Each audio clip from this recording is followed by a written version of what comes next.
Bonjour les amis, bienvenue dans ce nouvel épisode de Tomorrow Food. Aujourd'hui, on reçoit le fondateur de Goku Asian Canteen et de Bruce. Il a été le prince du wok à Paris, rue des Petites Écuries. Il collectionne les pompes d'ailleurs, il en a 164. Il est champion de France du burger. Générique.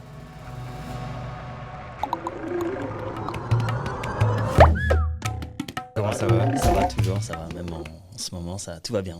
On reste positif. C'est vrai? Ouais, grave. Bah ça c'est plutôt une bonne chose. Ouais. Écoute Vincent, ça nous fait vraiment plaisir de t'avoir sur le plateau avec nous aujourd'hui. J'aimerais commencer par revenir sur quelques dates clés pour toi, que tu nous expliques un petit peu d'une manière ou d'une autre ton parcours. Est-ce que tu peux nous parler de l'année 2010? Ouais, l'année 2010, c'est entre guillemets le sort de virage dans ma vie, en fait, Ouais. tu vois, où, avec mon associé, parce que je suis cofondateur. Oui, tu vois. exact. On a entre guillemets eu 3 restos avec mon associé Enja. Et en fait, en 2010, on a monté un resto, pas loin d'ici, justement, rue des Petites Écuries dans le 10e, qui s'appelait W for Wok. Ok. Voilà, c'est M pour McDo, Q pour Quick, W pour Wok. En fait, on faisait du wok à volonté. Pas du wok à volonté, on faisait du wok sur mesure. Ok. C'est-à-dire tu commandais un petit peu ce que tu voulais, en produits frais, tout était fait maison. Et on est, comme je te disais tout à l'heure, on est un peu le premier wok qui n'est pas le wok à volonté. On se considérait que genre comme le Subway de la cuisine asiatique, c'est-à-dire tu fabriques toi-même, en fait, tu conceptises toi-même ton assiette. Et c'était, t'avais un ticket moyen élevé, assez faible, c'était accessible. Tu sais, bac en 2010, c'était pas la même consommation que maintenant et c'était pas même le même coût matière Ouais. que maintenant, tu vois. Je te disais aussi, la ciboulette, elle a 15 balles, 17 balles le kilo en ce moment, avant elle était à 8.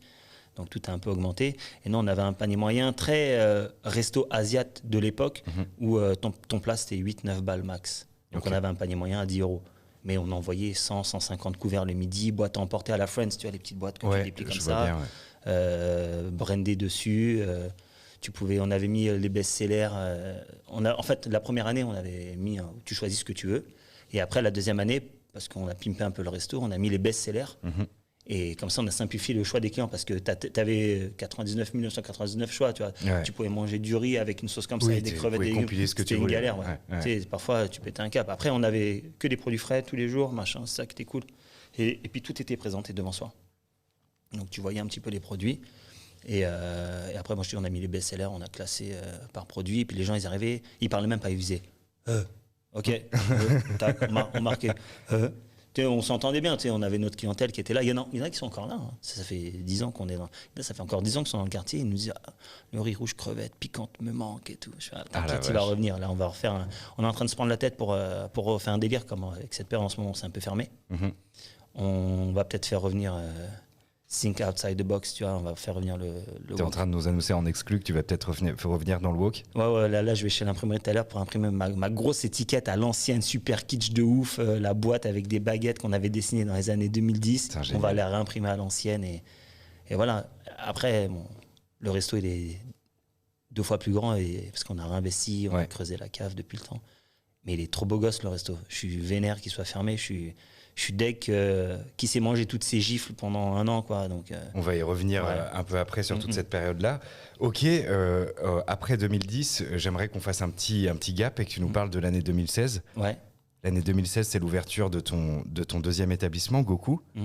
En fait, le wok marchait bien. C'était notre machine à cash, ça suffisait, on était contents, on avait payé toutes nos dettes. Tu vois, en 2016, on n'avait plus de dettes.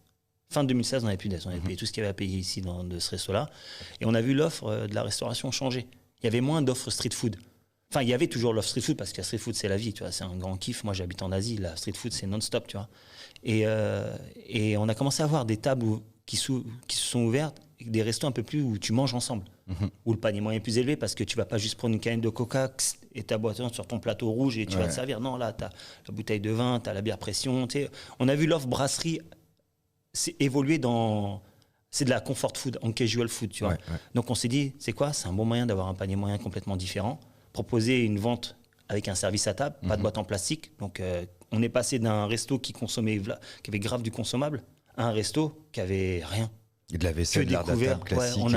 Ça nous a coûté une machine à laver et un plongeur qui est devenu cuistot parce qu'il a tellement kiffé faire la cuisine qu'il gère la bouffe comme jamais maintenant. Donc ça fait depuis... On a des employés qui sont avec nous, ça fait 8 ans. Ah oui, quand même. Pour te dire, je paye correctement, je suis rigolo, je les aide à faire tout ce qu'ils ont besoin, même si en ce moment c'est la merde, c'est chaud, quoi. C'est moi qui leur avance leur loyer, je suis un peu dans la merde aussi. Et c'est quoi l'histoire de Goku alors? Goku, en fait, on s'était dit avec mon assos, comme je te dis, il fallait qu'on ait un resto où, en fait, notre carnet d'adresse au Wok, on est arrivé, on venait de banlieue, on a ouvert un resto, on a grandi un peu à Paris aussi, on a rencontré énormément de monde. On s'est dit, le seul moyen de rencontrer du monde, c'est de discuter encore avec des gens. Tu vois, tu rencontres des gens, tu parles avec eux, tu sais pas d'où ils viennent. En plus, tu suis l'évolution. C'est-à-dire, ce mec-là, en 2010, il était en études, machin. Maintenant, tu vois, c'est un putain de businessman. Ou alors, il faut rien dans sa vie, on en a aussi, tu vois. Mais tu as vu l'évolution de ces clients qui sont devenus tes potes, que tu as invités à ton mariage, qui viennent à la maison et tout. Donc, on s'est dit, moi, j'adore parler aux clients. Donc, c'est vrai que quand tu as des gens qui viennent chez toi et qui veulent te dématérialiser ton business, oui, grâce à ce système, vous allez faire les encaissements plus rapidement, vous allez ne plus prendre des commandes à table. Et je parle quand avec mon client, en fait.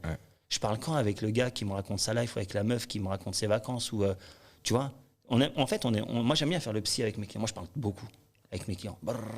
Ils me racontent leur vie, j'écoute et je place ma life un petit peu pour montrer qu'on a tous la même galère dans la vie. Et donc, voilà, on a ouvert le Goku. On s'est dit, j'avais lu ça dans un magazine, en fait, c'est très important d'avoir un nom qui donne un impact, tu vois. Et un nom en deux syllabes, c'est ça. Un nom en 2 syllabes, c'est important. McDo, tu vois, c'est des noms qui restent dans la tête. Parce que quand ton nom il est trop long, tu vois, c'est un peu galère. Tu vois. Plus compliqué. Oui, il te donne un surnom, il t'invente un nom, c'est même pas ton nom, tu vois. Et donc on a dit, vas-y, on ouvre le Goku. Tout le monde connaît Son Goku. Tout le monde connaît Dragon Ball. Tu vois, j'ai même une boule de cristal tatouée sur la jambe. Tu vois. Mais aucun rapport avec Dragon Ball. On est parti au-delà de ça. On est parti sur la mythologie chinoise. Parce qu'avant qu'il y ait Dragon Ball, il y a un roman qui s'appelle La Journée to the West, tu vois. Et c'est un roman où tu vois un personnage mythologique chinois, mi-homme, mi-singe, qui a fait trop de conneries. En fait, c'est une Kaira.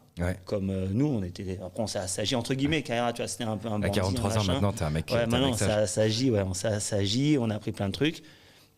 Ça, son histoire à Goku, en fait, il s'est assagi. Et il part à la recherche, je vais simplifier. En fait, Bouddha, il part à la recherche du bouddhisme en Inde. Il traverse toute la Chine, c'est ça l'histoire. Il faut regarder, c'est incroyable. Il y a plein de livres, il y a plein de dessins animés, il y a plein de séries, il y a plein de films. C'est génial. Donc on l'a appelé Goku, mais à l'origine, c'est Sun Wukong, le roi singe, tu vois. Mais si on l'avait appelé Wukong, ça tilte à Sun Père. Le fait qu'on l'ait appelé Goku avec une petite queue de singe sur le logo, les gens, ils font attention, ils disent, ce Goku, Son Goku. Tu rentres dans le resto, il n'y a aucun signe à part une statue qu'on nous a offert et Piccolo dans le monde plat. Il n'y a pas de manga, il n'y a rien. Tu vois, on a un peu des toys, parce que je collectionne aussi les hard toys, des machins, les gadgets. Mais c'est tout. Et on s'était dit qu'on voulait faire comme le wok. Tu vois, le wok, tu as une cuisine asiatique plus ou moins variée. Tu as du Jap, tu as du Thaï, tu as du coréen. On s'est dit, Goku, on va faire pareil, mais assis en mode beau gosse. Et tu as du grillé, du frit, du sauté, du pané, voilà. Donc on a fait une cuisine asiatique servie à table avec des cocktails de variantes asiates, des bières japonaises. On avait toutes les bières avant de signer un gros deal avec Asahi, parce qu'Asahi, on est leur flagship, tu vois. C'est devenu des poteaux de ouf. Tu vois, le Bruce, qui marche pas de ouf en ce moment, c'est le flagship d'Asahi. À chaque fois qu'il y a un nouveau test, un machin, une réunion, c'est là qu'ils essayent leurs produits. Ouais, c'est là qu'ils essayent. On était avec Misco sur les champs. On était les premiers à avoir la nouvelle machine pour faire la pression, tu vois. Maintenant, tout le monde commence à l'avoir. Ils nous ont fait les tests chez nous pour voir. On est parti en Angleterre avec eux. Ils sont trop cool de ouf. Et donc voilà, on a monté le Goku, qui a eu du mal à démarrer, parce que tu vois, notre bloc à République, il était un peu galère. Quand tu vas sur notre bloc à Boulevard du Temple, c'est que des magasins de cuisine. Et notre bloc, à nous, il était complètement claqué, parce que les gens, ils arrivaient de République, ils tournaient dans le Marais, ils arrivaient de Beaumarchais, ils tournaient dans le Marais. Donc notre bloc, il était claqué au sol. Vraiment. On se retrouvait à faire des dimanches à 60 €, 70 € avec full staff, machin, on galérait.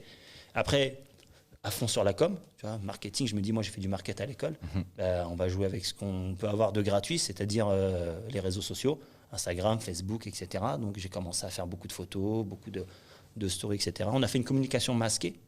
Pour pas oui, c'est ça. Ton associé et toi, vous vous masquiez pour justement pas dire qui vous étiez, c'est ça? C'est ça, ouais. Pour pas que les gens associent le wok, parce qu'on n'avait pas eu d'article avec le fooding ou les machins, les trucs comme ça, alors que ça fait 10 ans qu'on est dans le game, ça fait 10 ans qu'on fait de la bouffe correcte, bonne, on a une bonne communauté, les gens viennent nous voir depuis toutes ces années. Et je me dis, putain, on n'a jamais été boosté par les lourds, alors qu'on fait des trucs cool quand même, tu vois. On a une bonne identité, on fait ça carré, on manage bien notre équipe. Je te dis, il y a des mecs, ça fait 8 ans qu'ils travaillent avec moi. Donc, et mon associé, ça fait 10 ans qu'il travaille avec moi. Donc on s'est pas embrouillé, on s'embrouille tout le temps comme un vieux coup de pété, mais tu vois, on s'entend très bien, tu vois. Mais c'est ça, tu vois, moi je connais plein de gens et ça fait pas 10 ans qu'ils sont avec leurs assos, ça fait 10 ans qu'on est ensemble, tu vois. On se connaît, ça fait 43 ans, on se connaît, ça fait 35 ans. Et je disais quoi, donc on a commencé à faire la com, et après, de là est arrivée la Coupe de France de burger.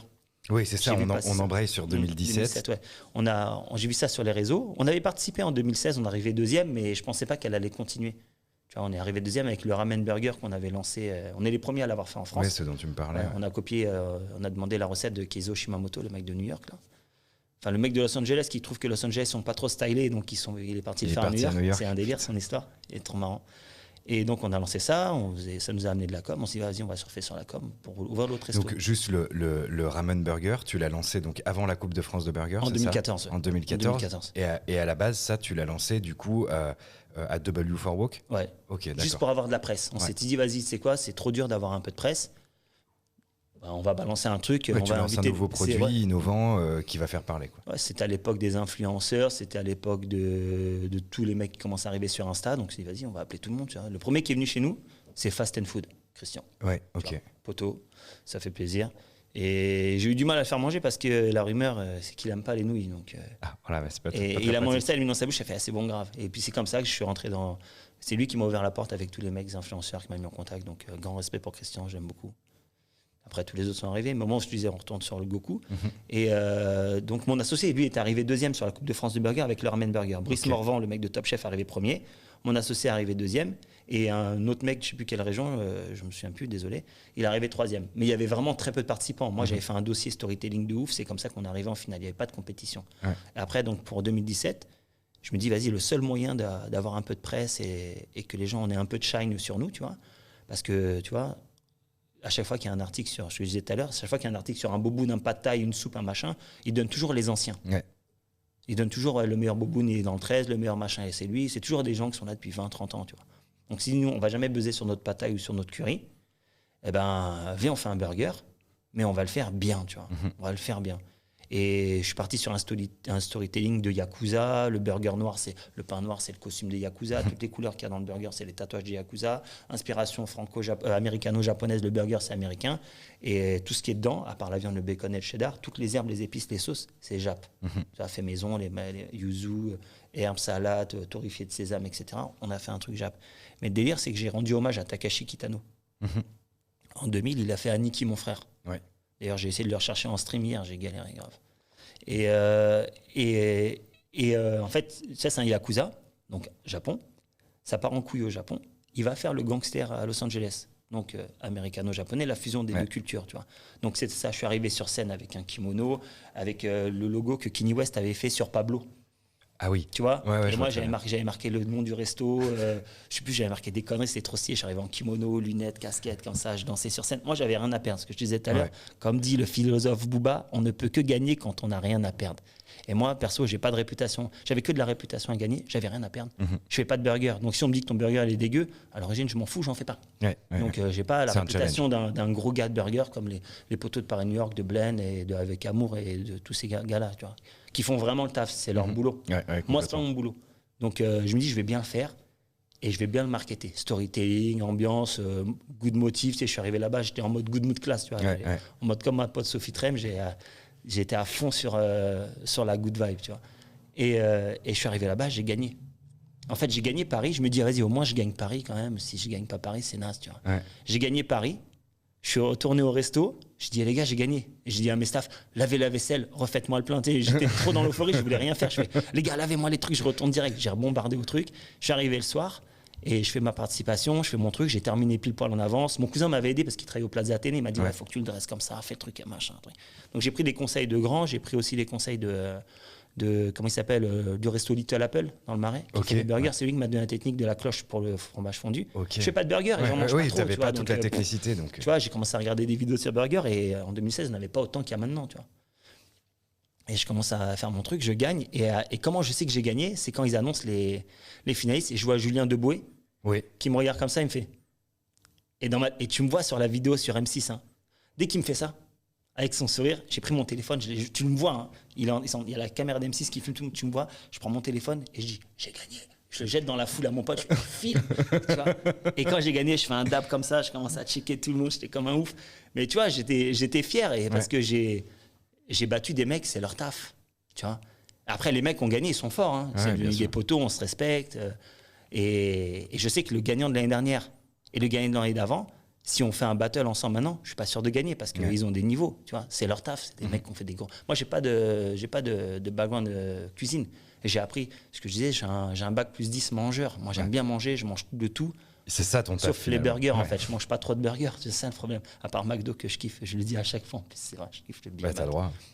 Et donc, j'ai appris à cuisiner en regardant les vidéos YouTube, en beaucoup voyageant en Asie, en m'intéressant à ce que je mange, en osant demander à la personne qui m'a fait à bouffer, c'est quoi ça? C'est quoi ça? T'as mis quoi dedans? C'est quoi ça? Parfois, je me fais envoyer chier, genre, je vais pas te donner mon secret, dégage.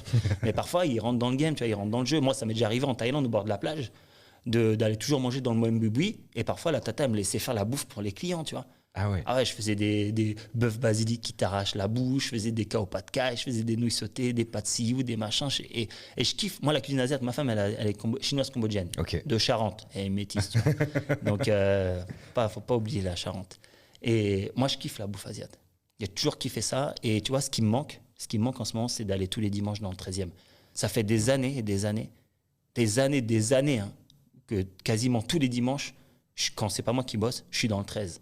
Et tu vas manger là-bas. Je mangeais une soupe, je mangeais des nouilles, je mangeais un machin, poteau, famille, solo, avec les oncles, les tantes, tu vois. C'est marrant, tu vois. Et ça me manque, en fait. Et ce que je disais tout à l'heure, ça, c'est très important. On perd l'art de manger tous ensemble, tu vois. La commensalité.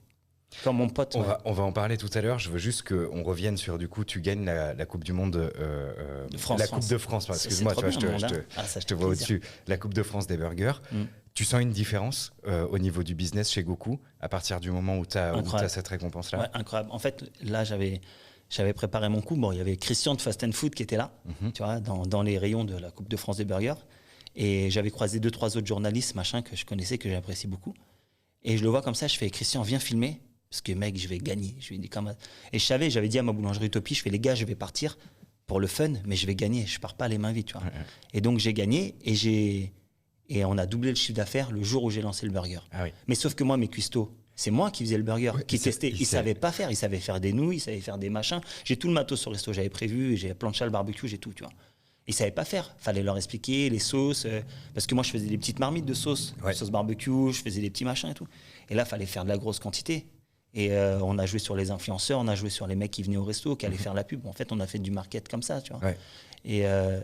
Et du jour au lendemain, on est passé d'un chiffre d'affaires correct de la survie à, si ça continue comme ça, on est bien. Tu vois. Et en fait, depuis le jour où on a gagné la Coupe de France des burgers, jusqu'à maintenant, ça fait 3 ans. Moi, mon staff, là, Lou, elle se fait que de se foutre de moi. Parce que ça fait 4 ans que tu as gagné la Coupe de France de burgers et tu surfes toujours dessus. Je sais, on fait ce qu'on peut. Je lui dis, on a beau créer des nouveaux plats, on a beau créer des nouveaux trucs. C'est vrai que les gens, ils nous connaissent grâce à ça. Et on a travaillé pour que les gens nous connaissent, pour qu'il y ait une identité. On n'est pas un resto de burgers. Je n'ai pas que des burgers à la carte. Et d'ailleurs, la preuve, c'est quand on a lancé le Black OG, il était limité. C'est-à-dire un certain nombre de portions par jour. Parce que parfois, moi, je t'interdisais d'en prendre. Si vous étiez 4 à table, je me disais, les gars, on a un resto asiatique, on n'est pas un resto de burgers. S'il te plaît, prends 2 burgers. Toi, prends un plat et toi, prends un plat. Et on fait moins de vous partager. Comme ça, tu goûtes un peu. Parce que ma chef qui était en bas, elle se tournait les pouces. Elle me dit, je me fais chier, je fais rien. Je lis juste les bons et je prépare rien de mon côté. Et donc, j'ai commencé à dire, les gars, vas-y, il y en a tant par jour. Parfois, on se faisait engueuler. Hein. On a traversé tout Paris pour manger, il n'y en a pas, c'est pas normal, c'est inacceptable. Je leur dis, mais on n'est pas un resto de burgers, les gars. Moi, je suis un resto asiatique. Fais confiance à la cam qu'on te balance. Et c'est comme ça que le curry est fou comme jamais. C'est pour ça que les nouilles sautées, le boboon, on a un boboon. C'est vrai qu'il est un petit peu cher, mais il est énorme, le truc. Tu le manges pas en une fois. Moi, en fait, je connais le coût des produits. Tu vois, le délire qu'on a fait, c'est que la cuisine asiatique, dans la tête des gens, c'est censé pas être cher. Tu vois, moi, je me permets de faire une parenthèse encore une fois. Permets-toi. En fait, il y a 2 trucs sur la cuisine asiatique. Pour moi, c'est comment je le vois. J'ai beaucoup habité en Asie, je connais un petit peu ce délire-là. Il y a 2 trucs. Il y a si tu fais des nouilles sautées à 14 balles et t'es thaï, c'est pas normal. Si tu fais des nouilles sautées à 14 balles et t'es japonais, c'est normal, c'est japonais. Tu vois ?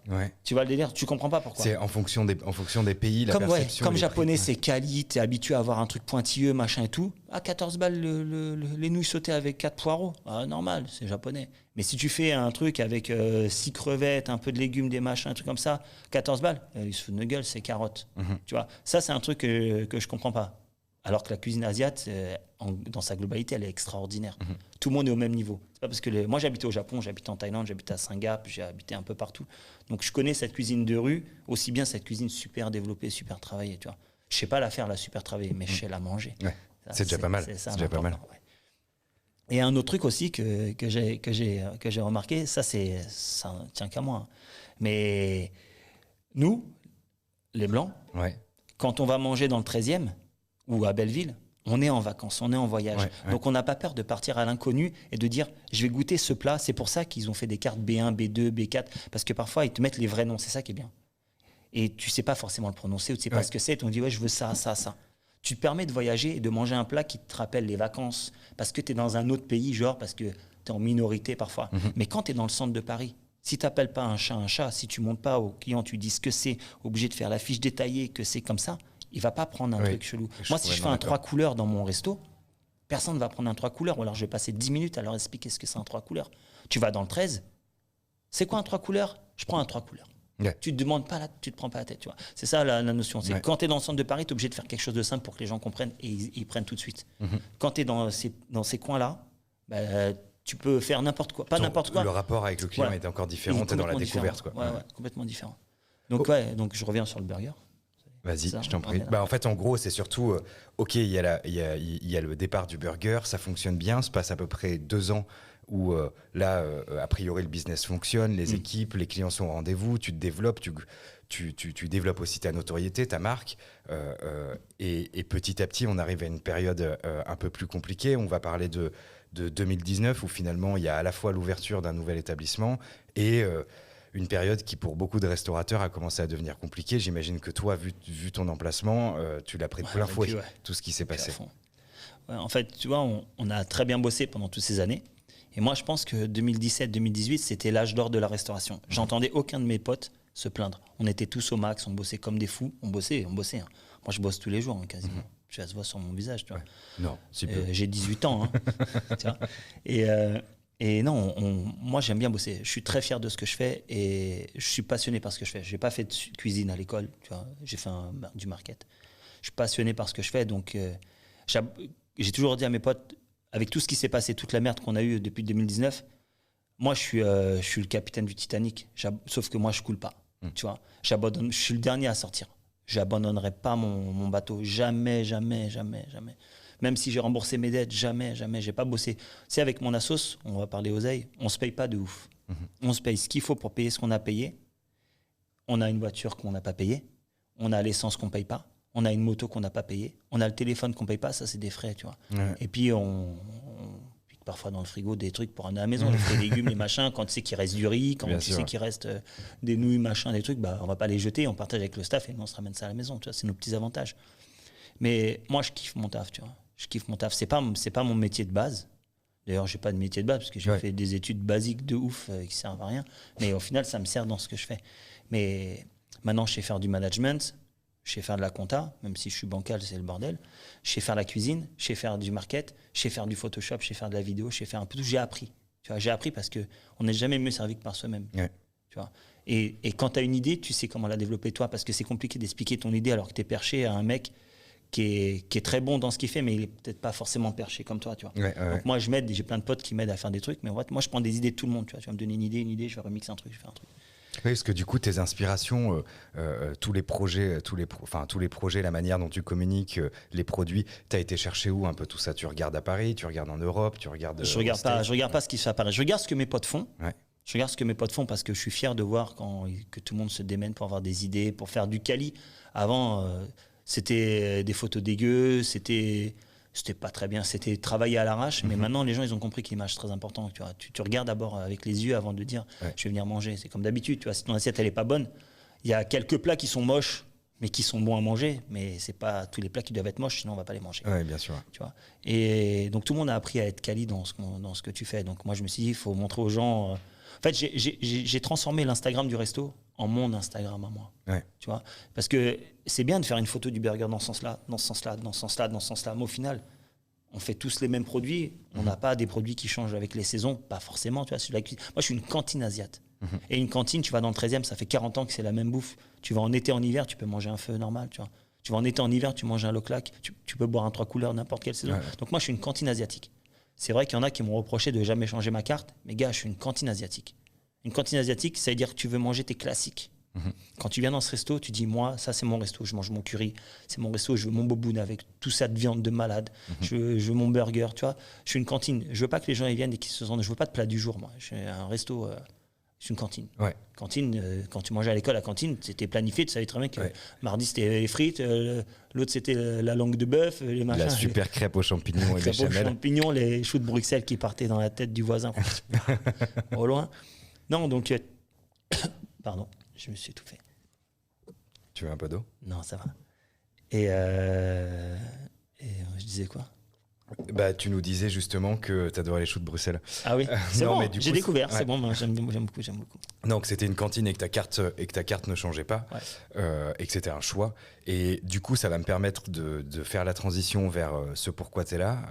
L'objectif étant de parler un petit peu de...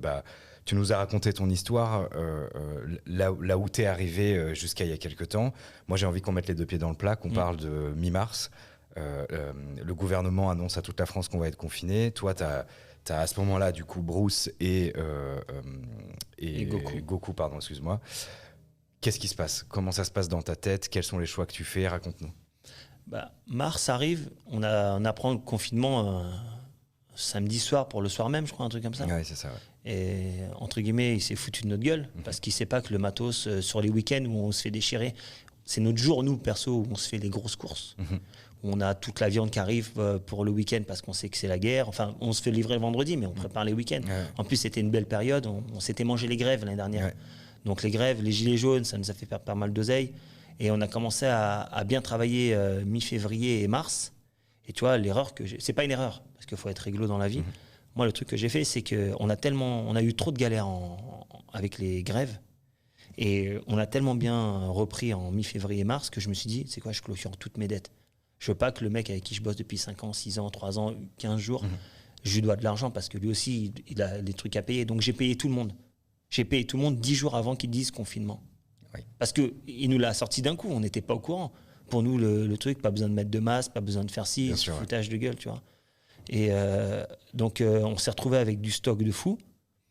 On s'est fait, en fait, la vérité, j'ai cru que ça allait partir en guerre civile. On a fait du stock, nous, comme si on était en guerre. Avec mon assos, on a dit, tu sais quoi, on a fait des rations pour le staff. On a mis des portions de riz, des portions de trucs, des viandes sous vide, des machins, tout au congélo.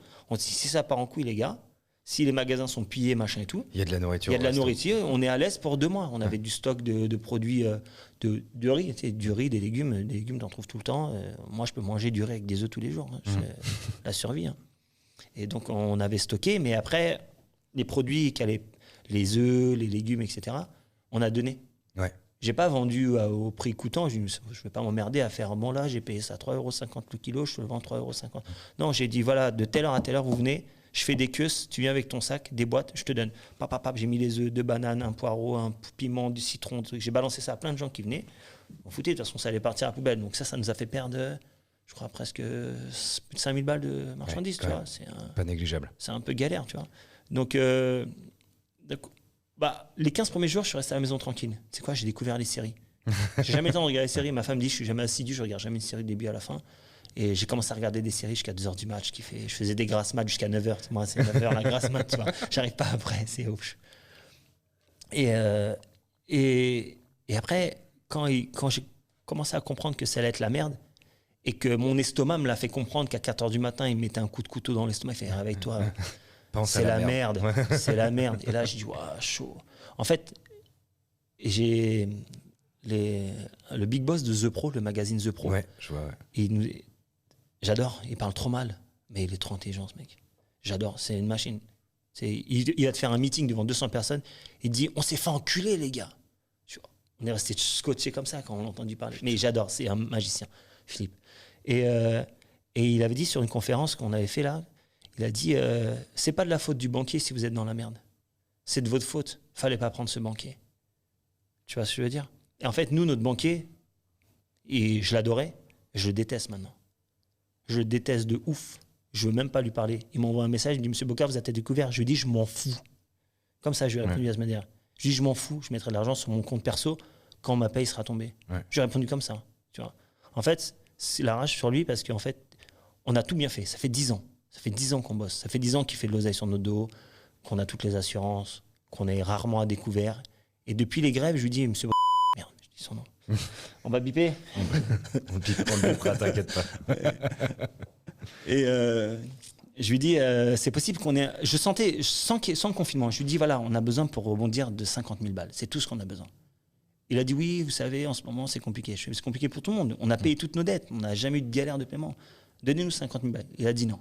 Je dis, vas-y, ok, il n'a pas donné, c'est pas grave. Confinement arrive, on monte le PGE. Il nous dit non. Il nous dit non. Tu sais quand est-ce qu'il nous a donné le PGE? Il nous a donné le PGE le 3 juin. On venait de rouvrir. Putain. Tu vois, on s'est retrouvés... Après, ce con, c'est peut-être aussi grâce à lui que j'ai eu toutes les idées que j'ai eues pendant le confinement, tu vois. Parce que j'ai dû... T'as dû te réinventer. J'ai dû me réinventer, j'ai dû trouver des idées. J'ai un peu le seum sur Deliveroo, même si je trouve qu'ils sont très, très bons dans ce qu'ils font. C'est qu'en décembre, quand il y avait les grèves, je me suis inscrit sur Deliveroo. Tu vois, ils m'ont fait venir un photographe, trop cool le mec, un Brésilien. On a parlé du Brésil, j'habite au Brésil, tu vois, on parlait de bouffe et tout, c'était trop stylé. Et mes photos, elles sont arrivées mi-mai. En décembre, j'ai ouvert Deliveroo. Donc ça veut dire quand j'ai activé Deliveroo début du confinement, ben, on faisait rien, il n'y a pas de photos. Pas de photos, ouais. T'as appelé quelqu'un. J'ai appelé tous mes potes qui avaient Deliveroo. Coup de gueule, Deliveroo, si tu regardes ça. Faut être carré avec les mecs. Nous, on te donne de l'oseille. Tu vois. En fait, j'ai appelé tous mes potes qui avaient Deliveroo. J'ai donné moi le numéro de vos commerciaux. J'ai tous appelé, répondeur. L'autre a trop de messages. Je sais plus c'est quoi la truc là. Oui, je vois très bien. Tu vois, les gars, rarement bon signe. Ouf, ça. Rarement bon signe. Personne ne te répond. Tu appelles le siège, le machin. Tu tombes sur un mec qui ne sait pas ce que tu veux dire. Donc j'ai eu les photos mi-mai. Donc avec mon associé, nous, on sait faire la cuisine. Tu vois. Ouais. Donc nous, ce qu'on a fait, on n'a pas dit au staff de venir. Mais mon staff, ils avaient peur de venir. Donc tu as mis tout le monde au chômage partiel. Tout le monde au chômage partiel. Pour les protéger d'un point de vue sanitaire et financièrement pour toi. Et même pas financièrement. Parce que moi, comme j'avais payé toutes mes dettes avant que le confinement arrive, moi, je me suis dit, vas-y, les 15 derniers jours, parce qu'on a fermé 15 mars. C'est ça, le mi-mars. Ouais, c'est ça, ouais. Je me suis dit, vas-y, tu sais quoi, je paye tout ce que j'ai à payer. Et les 15 derniers jours, je vais faire du cash pour les payer. Ils nous ferment. Mais j'ai plus d'oseille. J'ai plus d'oseille. Je lui dis, bloquez les prélèvements. Vous m'avez pas dit de bloquer les prélèvements. Je fais, mais le président, il l'a dit. On te l'a dit. Il fallait m'envoyer un mail. Je te fais ma gueule. Donc, il nous a foutu dans la merde là-dessus. Et on s'est retrouvé en galère. Et la vérité, j'ai payé les salaires de mars en mai. Tu vois la galère? Ouais, je vois bien. Tu vois la galère? Et moi-même, j'avais pas d'argent. Si j'ai de l'argent, je donne un peu à mon staff. Je leur donne des trucs. Et après, on s'arrange. Ils me redonnent quand ils ont, tu vois. Pour pas qu'il y ait une écriture comptable un peu chelou, je leur donne du cash, je tire de l'argent moi, je leur donne, et puis après ils me redonnent quand je les paye. Et donc on s'est retrouvés en galère, et pendant un mois, on faisait pas les morts, mais j'avais honte de dire à mes employés, désolé les gars, alors on se parle tout le temps, on a une bonne entente, même si parfois c'est tendu, parce que l'argent ça rend fou les gens. Bien sûr. Et j'avais honte de leur dire, les mecs, on est dans la merde en fait. Surtout que le départ du chômage partiel a été un peu chaotique, du coup t'as pas touché l'argent tout de suite. Grave. Tu vois, donc le fait que le banquier a fait cette merde-là, avec mon assos, ça nous faisait chier. Mais comme je t'ai dit, j'abandonne pas mon navire, on est parti bosser tous les jours. Parfois on faisait 200 balles, parfois on faisait 800 balles. On livrait nous-mêmes. Genre on préparait les plats, ils appelaient, on livrait, tac, on faisait les trucs, on appelait un pote, on donnait, il y avait les mecs de vélo à côté, ils venaient, ils allaient livrer, tu vois. On se débrouillait, c'était système la débrouille. On respectait pas les règles, on s'en battait les couilles, tu vois, déclaré, pas déclaré. Je livrais, mon pote venait livrer, je mettais ma meuf dans la caisse, elle allait livrer avec l'attestation. C'était ça où je fermais mon taf de 10 ans. Ouais. Ça fait 10 ans que je bosse, ça fait 10 ans que je paye tout. J'ai pas de retard d'URSSAF, je paye les impôts, je me fais ken. Ça fait 10 ans que je paye tout, en fait, tu vois. Ça fait 10 ans que je paye tout. Et là, tu t'es senti abandonné. Et là, je me dis, putain, c'est cool. Tu sais, là, il y a eu un coup de gueule, je crois que vous l'avez posté aussi sur la réserve. Là. Le chef, là, qui a dit, mais... Stéphane Jego? Ouais, c'est un magicien, j'adore ce qu'il a dit. Mais je lui donne de la force. Je lui ai envoyé un message, je lui ai dit, je te donne de la force parce qu'on est tous dans la même merde. Tu te rends compte qu'on a des aides pour payer nos employés, c'est cool. Mais nous, on n'est pas millionnaires. Moi, quand je vais faire les courses à Métro ou quand je vais faire les courses à Quai d'Ipac ou à Tank Frères, tu vois les patrons d'entreprise qui arrivent avec leur caisse toute claquée. Tu vois, un vrai patron qui taffe, il roule pas en AMG, il n'a pas un gros 4x4. Il y en a, hein. Bah, bravo pour eux, tu vois. Mais on n'est pas tous comme ça. Bah, tu vois les patrons qui travaillent dur, qui arrivent, qui sont fatigués, et qui vont porter des trucs, qui vont bosser. Tu les voyais pendant le confinement, tu vois. Et je trouve nous, on n'a pas d'aide. Tu sais, 1500 balles, ils nous ont dit, on va vous donner 1500 balles. 1500 balles, c'est mon caddie de Tank Frères le samedi. Il m'a donné 1500 balles en un mois. Et il y a 5 semaines, moi je fais 5 semaines, je fais 1500 balles rien que le samedi. Après, je fais plein de courses toute la semaine. Mais mon caddie d'un seul fournisseur, c'est 1500. Je fais quoi avec 1500? Je paye même pas mon loyer. Ouais. Bon, je paye le loyer d'ici parce qu'il est pas cher. Mais voilà, tu vois. Et c'est pour ça que j'avais le seum sur tout ce qui s'est passé. Tu peux rien dire parce que ça sert à quoi? Je vais pas faire le gilet jaune, aller gueuler dans la rue, ça sert à rien, tu vois. Moi, en plus, sans être méchant, je me suis embrouillé avec plein de potes à moi qui sont gilets jaunes parce que j'aurais dit, les gars, vous me cassez les couilles, tu vois. Moi, j'ai perdu des samedis où je faisais on va dire, un truc, je faisais un 6000 balles un samedi.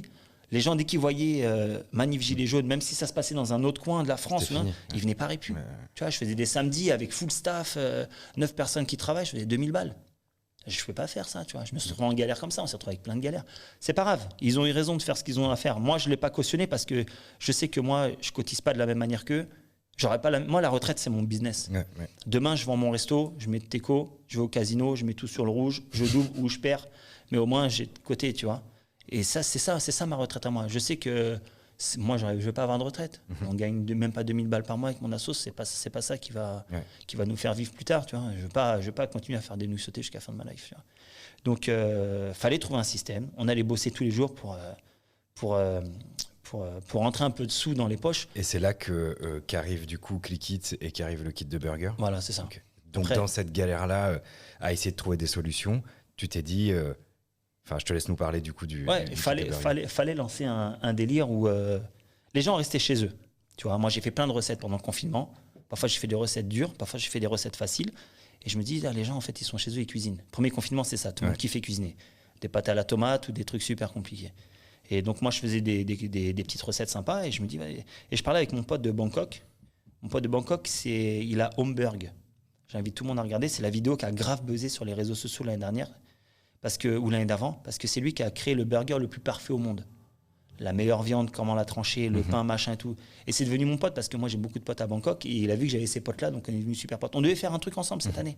On devait faire un gros food court de ouf, avec le Black OG, qu'on avait trouvé à la boulangerie, et son burger qui est extraordinaire, bon grave. Et on devait faire un truc ensemble. Tu vois, il y a trop de projets qui étaient 2019, 2020, il y avait trop de beaux projets qui étaient c'est toujours dans les valises, mais bon. Et il me dit, ouais, il faut que je fasse un truc. Je vais peut-être faire des trucs où les gens font soi-même. Je fais quoi? Qu'est-ce que tu racontes?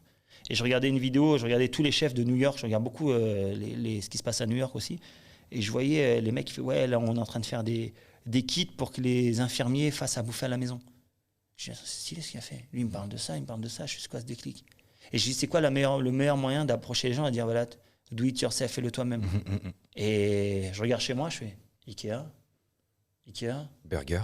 Ikea, je fais, vas-y, je vais faire un truc à la Ikea. Ikea, c'est le meilleur truc où tu sais que tu as toutes tes pièces et tu le fais toi-même. Et j'ai commencé à faire un dessin, machin. En fait, tu vois, comme je te dis, on n'est jamais mieux servi que par soi-même. C'est que j'ai demandé à un pote, voilà, je veux un truc comme ça. Tu vois. Il m'a fait un truc comme ça. J'ai dit, non, je veux un truc comme ça. Il fait, non, fais comme ça. Je dis, vas-y, laisse tomber, je me débrouille. Donc, tu vois, et j'ai pris une journée, je me suis enfermé au resto, j'ai mis du reggae. Je kiffe, ça me détend. Cette musique me détend. Je fume pas, hein, mais cette musique me détend. C'est vrai que c'est très agréable. C'est très agréable, tu vois. Surtout quand ça va pas. Dédicace à Selecta Casa tous les dimanches. Et j'ai commencé à dessiner moi-même. Et mon plan Ikea, j'ai dessiné. J'ai retravaillé des images, des machins, j'ai fait des trucs. J'ai fait mon montage et je l'ai évolué, je l'ai montré. Je dis voilà, le seul truc.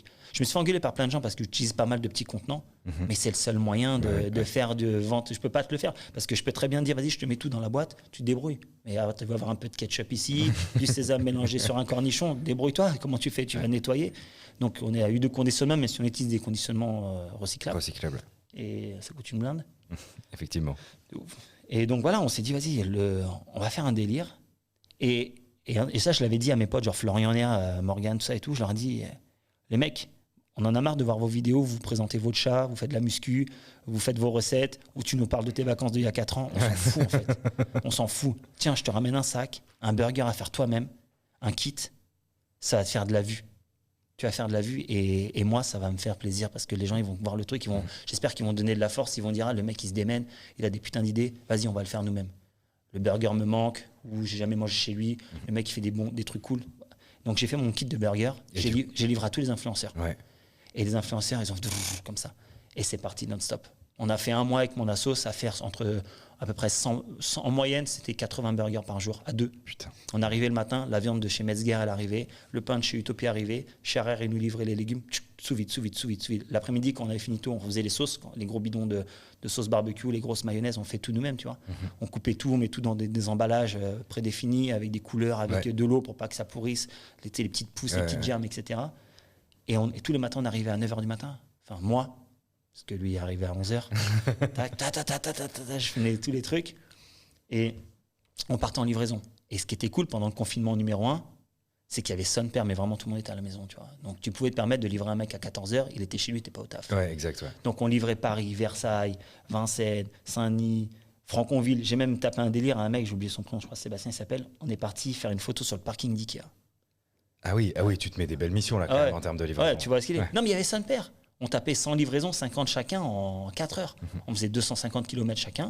Oui, parce qu'il n'y avait personne dans les rues. Il n'y avait personne, c'était magnifique. Et avec le temps, tu vois que les gens commençaient à ressortir après.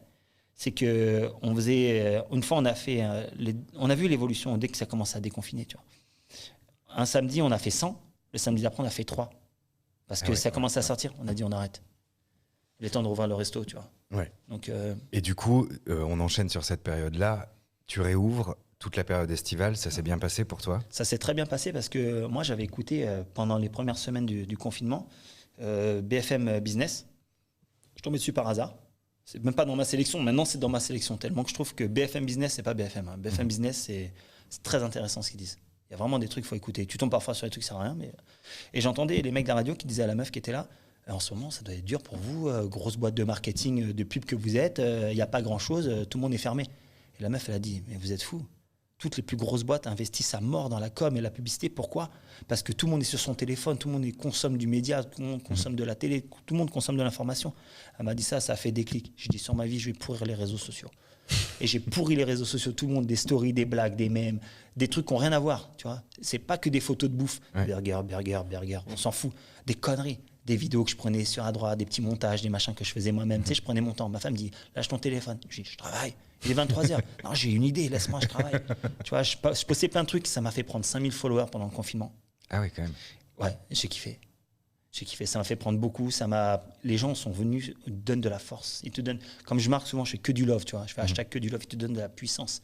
Parce que s'il n'y a pas de clients, si tu ne respectes pas tes clients, il n'y a personne chez toi. Ouais, bien sûr. Tu as beau faire de la bonne bouffe, machin, si ton staff ou toi, ou si la bouffe ne respecte pas les gens qui viennent, entre guillemets, payer chez toi. Tu vois, moi, je veux pas que tu t'assoies, tu viens, tu manges, tu payes, tu te casses. Moi, on rigole, tu vois, on sort une blague. Parfois, je vais pas te calculer parce que je suis dans le jus, mais j'essaie au moins d'avoir un contact épaule. Ça va, ça se passe bien, etc. Tu vois. Parce que je suis quasiment tout le temps là. C'est pour ça que j'ai négligé le Bruce, c'est pour ça qu'il a eu du mal à démarrer. Tu vois. J'étais trop sur le Goku. Et marketingment parlant, ça nous a amené beaucoup de force et surtout les gens qui ont fait le kit du burger. Une fois qu'on a réouvert le resto, ils sont venus. Ils sont tous venus parce que ou ils ont eu le burger ou ils n'ont pas eu. Donc ils voulaient venir voir le mec, enfin pas le mec, mais la boîte qui est derrière, Goku, machin et tout. Tu vois. Et les gens aussi, le truc, je leur disais, voilà, c'est un burger champion de France. Si tu le rates, c'est pas de ma faute, c'est de ta faute, c'est toi qui es nul. Ouais. Je leur disais ça, c'est pour rigoler, tu vois. Ouais, mais n'empêche que c'est un super argument. Donc 99% des gens l'ont réussi, ils ont dit, wow, c'était incroyable. Et je leur ai dit, mais moi j'ai rien fait, moi je t'ai livré les sacs. C'est toi qui as fait la cuisine. Ouais. C'est toi qui as assaisonné comme il faut, qui a fait cuire ta viande, qui a fait fondre ton fromage, les photos beaux gosses, moins beaux gosses, mais tu l'as kiffé. Et tu étais fier d'avoir fait, entre guillemets, le burger qui a gagné la Coupe de France de burger. Tu vois, tu l'as fait toi-même. Je le vendais moins cher, c'est normal. Après, tu avais la livraison. On livrait loin quand même. Tu vois, donc, bah oui, j'ai bien. Donc, il fallait trouver une solution aussi pour rééquilibrer le truc. Et les gens venaient après au resto. Ils disaient, ouais. Et moi, j'aime bien parce qu'ils me disaient, le mien était quand même meilleur que le tien du resto. Je dis, c'est normal. On est toujours fiers de ce qu'on a réussi. Bien Donc, sûr. Je kiffais. Et puis, les gens venaient avec leurs potes. Les gens me disent, ouais, je vous ai vu sur les réseaux, sur la vidéo, truc. Ça m'a fait plaisir, vous m'avez fait rigoler. J'adore votre. Je reçois plein de messages de gens qui me disent, j'adore ton Insta. Il y a plein de gens qui me disent, qui est derrière ton Insta? Quelle boîte? Je dis, non, je bosse avec son père. En fait, je fais moi. C'est moi, en fait, mon Insta, mes fautes d'orthographe. Parfois, je lis le texte et je n'ai pas vu que j'ai fait une faute. Tu vois. Et parfois, en fait, mon iPhone. Il fait tellement de fautes parfois parce que je dicte ou j'écris en vitesse que maintenant il fait des fautes tout seul. Tu vois, j'ai matrixé mon iPhone, il rend ouf. Donc même quand je dicte, il écrit, il fait des fautes, ce con. iPhone 12, cadeau, si vous voulez, je suis là. Ok Vincent, là j'ai envie qu'on fasse un gap et qu'on arrive à maintenant. Ouais. On est pendant le deuxième confinement. T'es dans quel état d'esprit, toi, là, en tant que patron de Goku, patron de Bruce, et en tant qu'homme? Bah là, pour l'instant, je viens de retrouver. Je reste un peu positif parce que être négatif, ça te fait penser que aux trucs de merde et tu ne trouveras pas de solution. Tu vois, là, j'ai relancé les kits, mais comme on a gagné avec The Pro, justement, en septembre, il y avait Oui, c'est l'innovation exact, marketing. ouais. Tu vois, il y avait un gros. Ils font des récompenses dans la restauration dans toute la France, dans tous les domaines. Cantine scolaire, agroalimentaire, élevage, machin. Tu vois, et nous, cette année, on a gagné 2 trophées. Innovation marketing de l'année. Enfin, moi, je l'appelle comme ça, je la résume. C'est carte innovante. Mais je trouve carte innovante, c'est pas stylé. Moi, je préfère le dire. J'ai gagné l'innovation marketing de l'année, justement, avec les kits. On a eu des gros groupes, genre Sodexo, Promocash, Metro, The Pro. Que des gros groupes comme ça. Et que des big boss qui ont voté pour nous, pour l'innovation marketing. C'est trop stylé, tu vois. Et puis, ils nous ont donné le trophée sur scène. C'était vraiment génial. Belle fierté. Ah, j'étais content. Et on a gagné aussi, ça, c'est marrant qu'on ait gagné ça parce qu'on fait pas du snacking. Tu vois, on est un resto, mais on a gagné entrepreneur de l'année, snacking. C'est cool. Mais c'est toujours bon à prendre. Donc on a gagné 2 trophées et ça nous a donné justement la crédibilité de dire voilà ce qu'on a fait, c'est pas pour rien. Tu vois. Les gens ont vu après, on a posté dessus, on n'a pas fait regardez, on a gagné ça encore. Non, on a fait un post, bravo, merci, on a gagné ça, c'est grâce à vous, tout ça. Tu vois, parce que c'est vrai, c'est les gens qui ont reposté, qui ont participé un petit peu à l'évolution. Donc là, j'ai retrouvé chez moi. Des tickets resto que j'avais pas posé depuis longtemps. Donc là, on a un peu de trésor qui va arriver. Tu vois. Donc, je fais confiance à l'État sur les 10 000 euros qu'ils vont donner parce qu'on n'a pas fait d'oseille. Donc, ils sont obligés de nous donner. Et on va pas faire, même en faisant un petit peu de livraison en ce moment, on fera pas les 50%. Donc, quoi qu'il arrive, ils ont intérêt à nous les donner. Donc, ça se passe à partir du 20 de ce mois-ci, du 20 novembre. Donc, on va voir comment ça va se passer. Le dossier, c'est pas trop compliqué. Ils ont donné 1 500, donc ils vont donner 10 000 maintenant. Donc, je me dis, les tickets resto, la trésor qu'on a, parce qu'on a bien bossé, même si on a payé tout ce qu'on a. Pareil, j'ai plus de dettes. Ouais. Je dois 2-3 fournisseurs des petits sous, tu vois. Donc, on a un peu de trésor. On a payé les fiches de paye là ce mois-ci tranquille. On a limite de quoi payer les fiches de paye le mois prochain parce qu'on a 19 employés, nous. Oui, quand même. Tu vois, 19. Il y en a qui sont tous au chômage partiel, mais il faut avancer les sous. Bien sûr. Ouais. Et le système du chômage partiel est tellement bancal que tu n'auras pas tes sous la première semaine. Tu auras tes sous le 15. Donc, c'est toi qui dois les avancer. Quand tu n'as pas la trésor, c'est ce qui s'est arrivé au mois de mars, avril, on est dans la merde. Donc là, je reste confiant. Même si je commence un peu à me réveiller tôt parce que ça commence à me stresser. On a relancé les kits. C'est pas le même confinement que la dernière fois. Et je voulais pas arriver avec les mêmes kits. Donc là, on a lancé un kit en mode jeu vidéo, genre level de cuisine difficile, facile et moyen. Donc on a fait 3 kits différents. Les gens ont accroché. Pas autant que le confinement parce qu'ils consomment moins. Ils cuisinent moins, mais ils consomment de plus en plus en livraison, en vente à emporter. Même vente à emporter, je trouve même pas trop. Tu vois. Plus en livraison. Donc là, je viens de signer un bon deal avec Uber. Ça me fait plaisir. Ils ont l'air d'être plus carrés que Deliveroo, sans être méchants, tu vois. Enfin, chacun son école, tu vois. Il y en a qui sont cartonnés avec l'un et pas avec l'autre. J'ai vu que mes potes étaient plus ou moins cool de Deliveroo et de Uber pendant les livraisons en ce moment. Et moi, je suis un peu les boules contre Deliveroo parce qu'ils répondent jamais au téléphone, donc j'ai boycott. Et mon contrat se termine là parce que j'avais fait avant les grèves l'année dernière. Ouais. Et donc là, je vais partir sur Uber la semaine prochaine. On va voir comment ça va se passer. On va voir, on va devoir faire venir du staff parce que pendant le premier confinement, il n'y avait personne. Mais là, ils ont plus ou moins le droit de sortir. Ouais. Et ils m'ont dit, les gars, ils ont compris pendant le confinement. Je suis voilà, les gars, moi, ils sont payés à l'heure, ils ont des primes. Primes sur résultat. Il n'y a pas de résultat, il n'y a pas d'argent. Ouais, exactement. Donc, quand tu es habitué à toucher 2000, 2002 et que là, tu as touché 1004, tu vois, tout de suite, ton niveau de life, il n'est pas pareil. Tu vois. Et moi, mes gars, il y en a beaucoup qui viennent il y en a un qui vient d'acheter un appart. Il y en a 2 qui ont fait venir leur famille cette année parce que je leur ai aidé à faire les papiers, les sponsors, les machins. Et il y en a qui envoient de l'argent dans leur pays aussi, tu vois. Tu vois. Et j'ai des tatas qui ont besoin de vivre aussi parce qu'elles ont un niveau de vie. J'ai mes deux chefs. Une, elle a arrêté il n'y a pas longtemps parce qu'elle était trop fatiguée. Et l'autre, elle a 50 piges. Elle a des enfants, elle a des petits-enfants. Il faut l'aider à payer tout ce qu'elle a payé. Donc là, au moins, on va se débrouiller pour pouvoir payer toutes les factures et payer tous les salaires, mais on va voir comment l'État va donner le truc, quoi. Bah, j'espère que ça va aller, putain. Écoute, merci beaucoup pour ton intervention. Tu nous as donné plein d'infos.